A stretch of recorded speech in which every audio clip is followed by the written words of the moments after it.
Welcome back, Visions fans. Ready Player Will here. Probably a couple weeks overdue at this point, but this is a video about how to think about the job-based vision cards. We now have 3 of them introduced to global. We are going to continue to see more of these released in the next couple of months, and there are some things to understand about exactly where they're strong, where they're weak, the pros and cons, obviously, and how they fit into the mono-element system, as well as how they fit into where the game balance in general is going. So this is a video that will hopefully give some insight to all of that, so you feel a little bit more comfortable upon why these are good and where, whether or not you should be pulling some of them, and how they fit into the future of the game. So let's start with one of my favorite ways to look at any potential problem, the pros and cons, of which there certainly are a handful on both. So a couple pros, because I'm an optimist.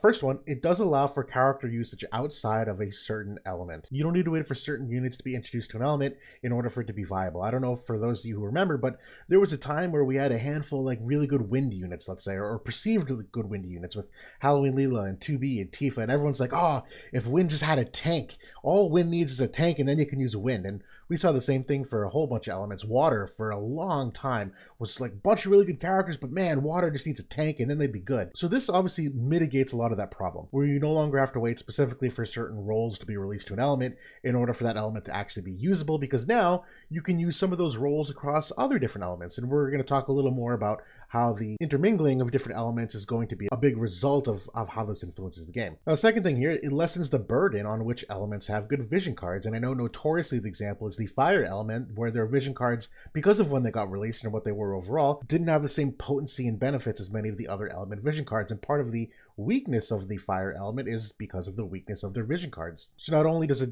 lessen the burden of which elements have certain roles, which is also going to change, I'll talk about that later, but it also lessens the burden on which ones have good vision cards, because you're going to be able to apply these vision cards across different elements. Now, another pro here is that it allows you to better mix and match which vision cards you want to use when and where, because a lot of them are obviously going to overlap in what they give you for benefits.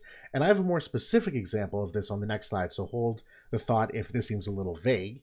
And then finally, less reliant on element versus element strengths and weaknesses. Now, that is still a major part of the game. That is certainly not going away.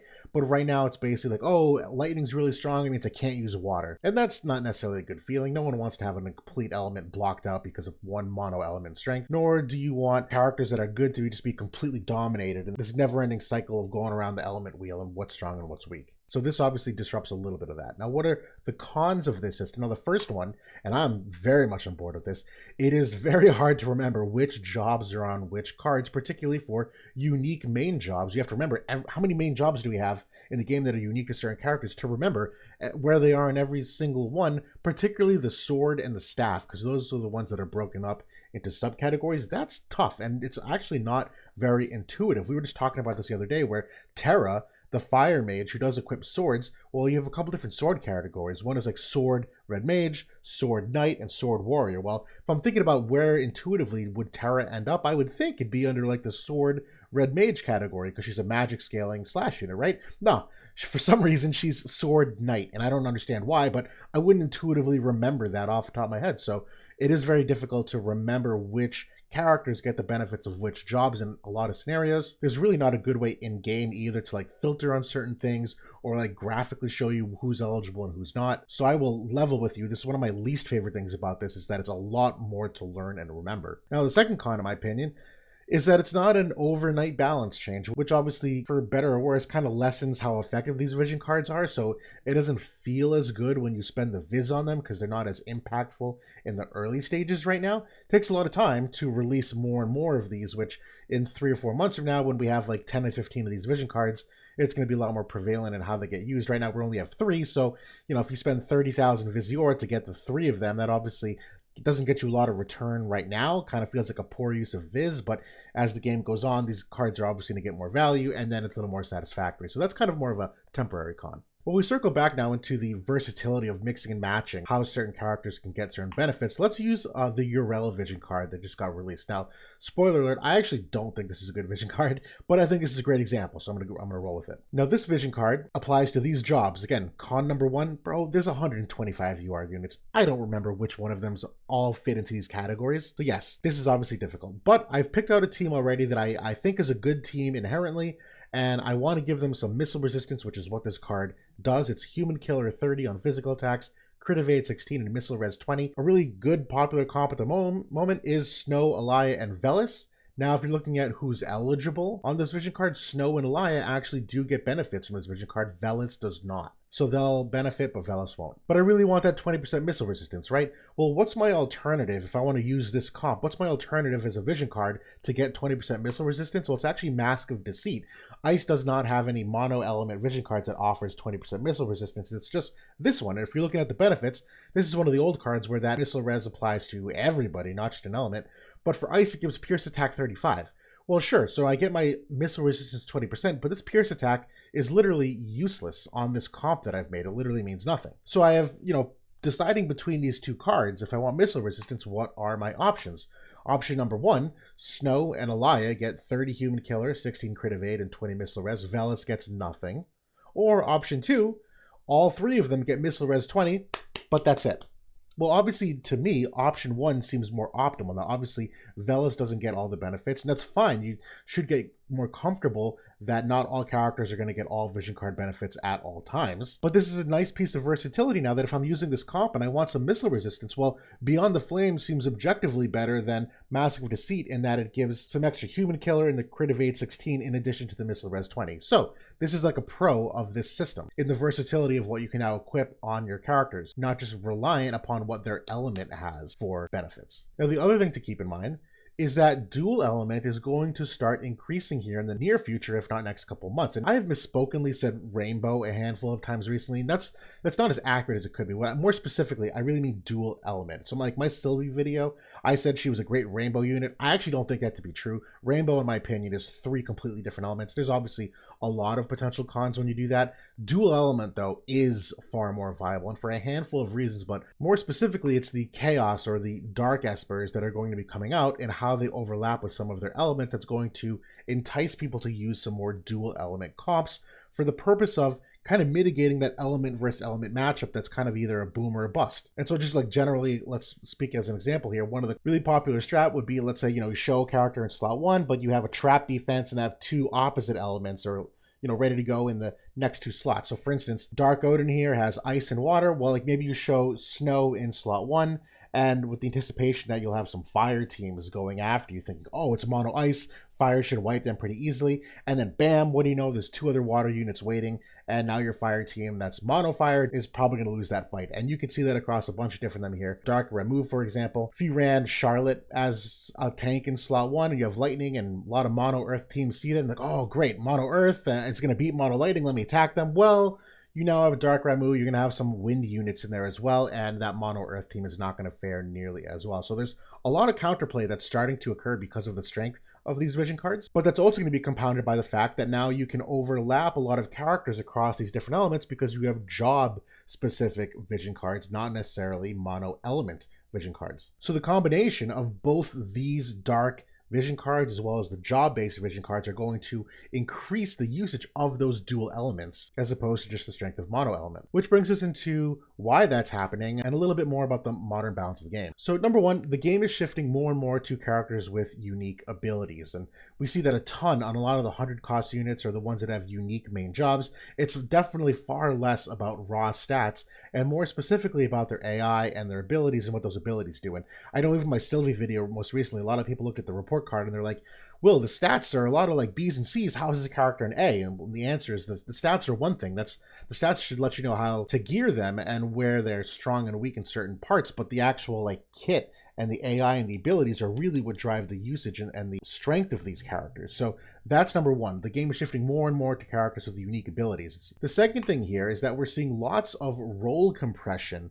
with the increasing amounts of penetration that exist in the game. And I'll talk a little bit in depth about this right now. You're seeing less reliance on tanks as a concept overall, with far more hybrid character options, characters that do have some kind of self-heal, characters that do have more support-based abilities, characters that do have more self-survivability with barriers, or who knows what. But I recently kind of overhauled my effective HP spreadsheet where I analyzed how much the resistances play into the health pools, and kind of a light bulb moment, which seems intuitive to many, is that with the amount of penetration in the game, a lot of these high resistances simply just like don't mean as much. And so you don't have to rely as much on the more stereotypical like, oh, tank DPS support, you know what I mean? And just a numerical example to really drive this point home.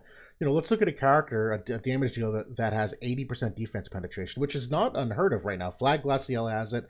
Alaya can quite easily get to it after an attack.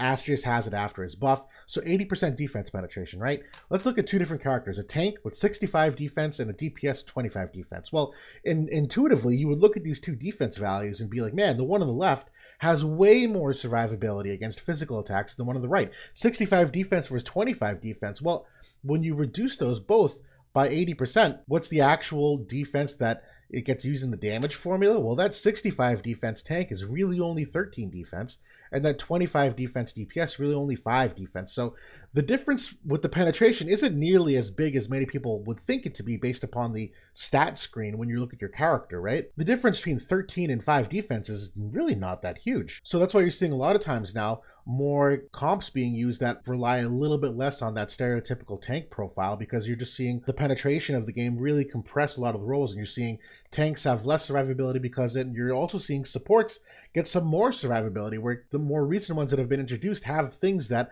help keep them alive a little bit longer. So there is a shift in how they're creating some of the characters. Now you should also, because of that, start to change the way you think about making teams, and job-related vision cards will be a part of this. It's about emphasizing putting together the best and strongest abilities rather than necessarily the best vision cards or the best elements. You want characters that have some of the more impactful abilities. That's obviously going to vary based upon what kind of content you're doing, whether it's arena or PvP or PvE, but also upon where your rank is. Every different part of the ladder has a different element of competition to what you're seeing for abilities. So yeah, these vision cards really should change the way you think about make your teams. And then finally, due to the extra ability focus, let's say, you'll trade off a little of the offensive potency in many situations for the extra value of the abilities. So for instance, looking at like the Phrases Ice Vision card versus that Urel Vision card, well, the Phrases gives you 35 Ice attack, but the Urel Vision card gives you 30 Human Killer physical. And so you'll notice in a lot of these weapon type vision cards, the Human Killer that's there is typically less of a modifier than what you would find on the MonoElement cards, and that's fine. You're trading off just a little bit of offensive potency with the idea that the abilities are actually more impactful than an extra like 10 or 20 modifier, which is the truth. 10 or 20 modifier typically will not sway your entire fight, but one ability typically will. So just something to keep in mind when you start thinking about the min-maxing of these vision cards and what effects they have. At the end of the day, it really is becoming more and more character driven. So what are the best to look for then on the vision cards? And there are still a couple hard and fast truths to which ones are best, and it's primarily the ones that have AoE resistance, unit resistance, and either 15 or 8% agility. Ones that do have penetration are also super valuable. Anything with penetration in this game is part of the power creep in terms of the future of the game, so that one maybe not as strong as the first three, but it's definitely a really good one to look for. But also, you do want to look for vision cards that have synergies with characters you plan on using a lot. So if you look at a vision card and you look at the job eligibility and you look at who those characters are, and there are a lot of characters that you don't use frequently or the characters that you don't think are very good, that's fine. Then you don't have to pull that vision card. You don't have to really plan on using it. But also you do still want to retain some similar element flexibility. Obviously, at the end of the day, you would love to have a job-based vision card that also overlaps with your MonoElement vision cards. Obviously, that would be ideal. And there are a couple that do that really well, but there's some that don't. Now, again, I'm going to poop on this card again. The Urel vision card is actually horrible for Earth units. If you were to look at the Earth-eligible UR units that benefit from the Urel vision card, it's literally her and Winter Venera. That's it. And so when you're looking at like, all right, well, I want a vision card that's job-based that also has some overlap with the element vision cards, well, that one's like pretty bad for Earth, but as we saw with Ice, Snow and Alaya are a pretty good synergy together. So you actually can use them and get some overlap of the Mono Ice vision cards in addition to the Urel vision card. And in the example I gave, this is particularly true if that element is missing one of those attributes or the card is better for it. So for instance, the missile resistance example for Alaya and Snow, I think the Urel vision card is better for that than the Mask of Deceit because Ice does not have a good 20% missile resist card. But that's how you should start thinking about these job-based vision cards, a little bit how they play into the balance of the game currently, and increasingly so in the future. I don't think they're going to necessarily revolutionize the game, but there are going to be a handful of them that obviously elevate certain characters based on the unit effects that they give, but also because you can now use those characters in different kinds of elemental comps that you may not have prior, as we start to slowly move away from the heavy reliance on MonoElement. Now again, I'm not saying that's going away. It's not. MonoElement will still be very strong for a while, given how this game has been set up for the past year and a half. But it's just going to be less of a hard and fast truth. you're going to start to see some more creative builds coming out to counter some of those mono element teams, as the synergies of characters with really strong abilities start to become more and more prevalent. But that's it for now. Hopefully this was insightful and informative. I'm going to start doing vision card reviews again because of how complex these can be. So hopefully what you see me talk about today will translate to how I talk about some of those vision card reviews in the future. But that's it for now. Thanks for watching, everybody. I'll talk to y'all soon.